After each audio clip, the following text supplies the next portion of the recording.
Alors, dans l'actualité de ce mercredi, le temps passe assez vite de même, on est mardi, le 19 novembre. D'abord, hier, j'ai assisté à la conférence de presse qui avait lieu à la médiathèque de Sainte-Perpétue, dans la MRC d'Îlet. Je ne sais pas si vous avez eu l'occasion de voir la médiathèque, là. C'est dans l'église de Sainte-Perpétue. L'église a été transformée là, pour cette salle, la médiathèque. C'est vraiment magnifique ce qu'ils ont réussi à faire.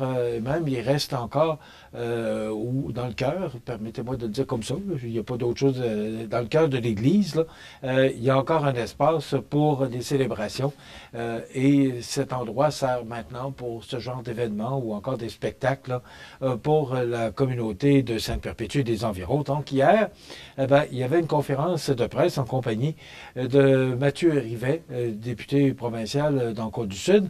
Il y avait également M. Gilles Bélanger, qui est adjoint parlementaire du ministre des Finances, volet Internet, haute vitesse et projets spéciaux de connectivité. Et il y avait également Madame, attendez un petit peu, il y avait la présidente marketing, il me semble que c'est ça, là, malheureusement, j'ai pas son titre, là, mais la Madame de TELUS, qui représentait TELUS, parce que TELUS est un partenaire dans l'aboutissement du projet pour connecter les gens du sud du comté. Voilà. Alors, c'est 7 sites qui ont été ciblés pour la phase 2 de ce projet. Donc, il y aura un site à Saint-Marcel, à Saint-Damas, Sainte-Félicité, Sainte-Perpétue, Saint-Omer, et 2 sites cellulaires seront situés à Saint-Cyril-de-Lessard. Un autre site se retrouvera dans la région de Montmagny, plus précisément à Sainte-Apolline-de-Patonne. Il y aura une phase 3 qui va être annoncée ultérieurement. Donc, la phase 2 permettra d'améliorer la connectivité cellulaire, assurant la sécurité des résidents et des visiteurs sur le territoire de Côte-du-Sud. C'est 9,6 millions de dollars. Ça a été annoncé le 3 juillet dernier. Et là, ce qu'on faisait hier dans cette conférence de presse, c'est qu'on nous disait où on est rendu, là, parce que là, il faut procéder à l'achat de terrain. C'est pas simple là, de pouvoir connecter tout le monde au cellulaire. On sait que c'est le vœu pieux de la CAQ, là, du gouvernement Legault, de pouvoir connecter tous les Québécois le plus rapidement possible au cellulaire. Est-ce qu'on peut maintenant imaginer qu'on peut vivre sans cellulaire? C'est tellement rendu un outil important parce que un téléphone de maison, ça ne se transporte pas, vous savez comme moi, alors que ça devient un outil sécuritaire. Que ce soit pour la santé des gens ou encore des gens dans le besoin. Vous êtes sur la route, vous avez besoin d'aide, vous êtes pris dans une tempête, peu importe. Là, c'est important qu'on puisse être capable de communiquer avec nos proches pour différents besoins. Donc, le cellulaire, et à Montmagny, on n'a jamais eu trop de problèmes avec ça, mais permettez-moi, là, parce que j'ai connu, lorsque j'ai fondé CFEL, la tour était sur la route, le chemin de la tour, voilà, que tout le monde connaît très bien. D'ailleurs, on voit la tour encore aujourd'hui qui appartient à la famille Simard. Donc, cette tour, malheureusement, n'était pas assez haute pour qu'on puisse traverser et pouvoir traverser les montagnes derrière pour pouvoir atteindre le sud du comté, l'arrière-pays, comme on l'appelait dans le temps. Alors, maintenant, avec des tours un peu partout sur le territoire, bien ciblés, ça va permettre que les gens puissent vraiment être capables de se connecter et de pouvoir avoir le cellulaire. Donc, bravo pour cette belle initiative. Et il faut que je le mentionne. Mathieu Rivet, M. Bélanger l'a mentionné hier, il dit, il m'achalait à chaque semaine.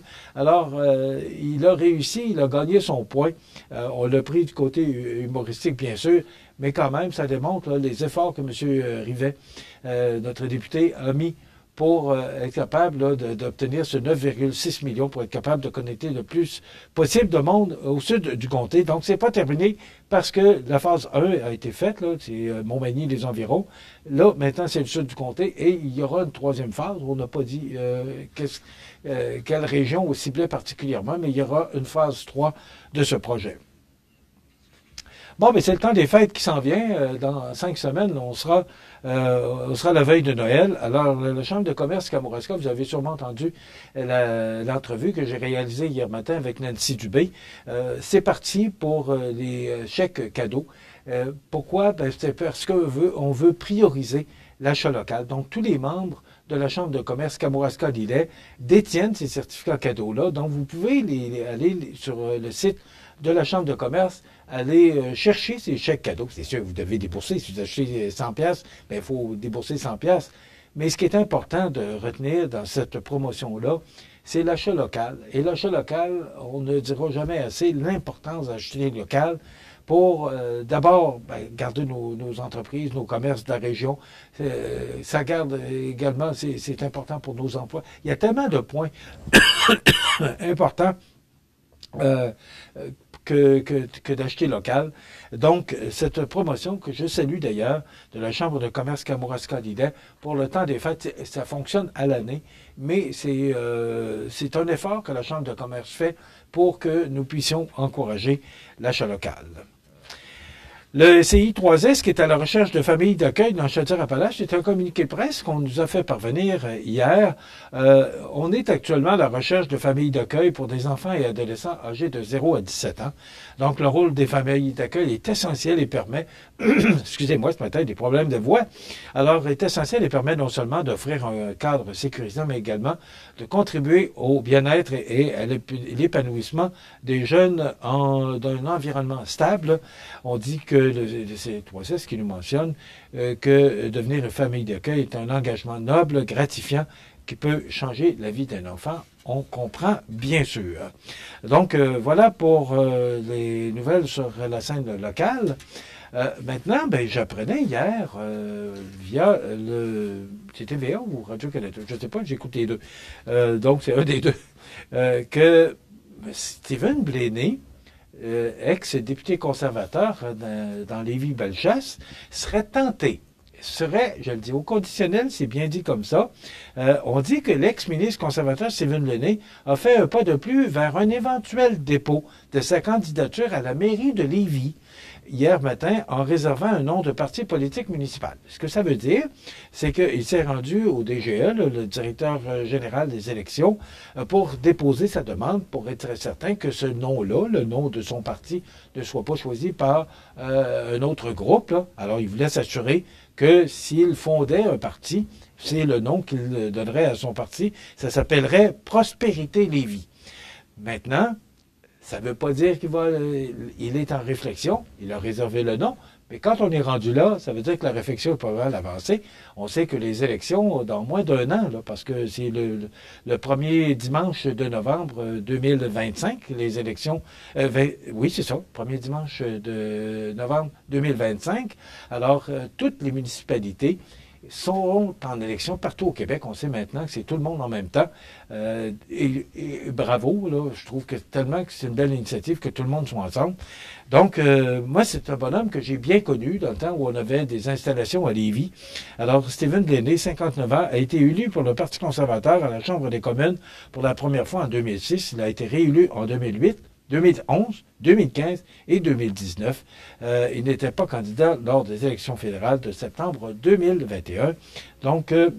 Blaney, qui serait intéressé par la politique municipale, et M. Lehoulier, qui est l'actuel maire de Lévis, n'a pas confirmé. Il a dit qu'il confirmerait début 2025, à savoir s'il reviendrait.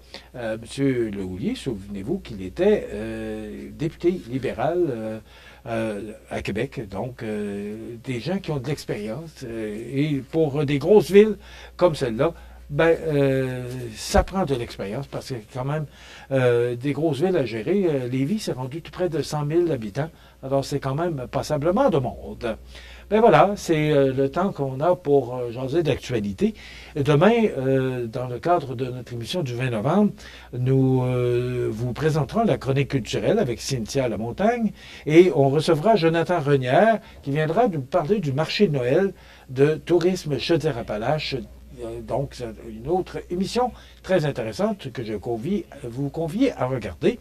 Il y aura les avis de décès dans un instant. Bonne journée, à demain.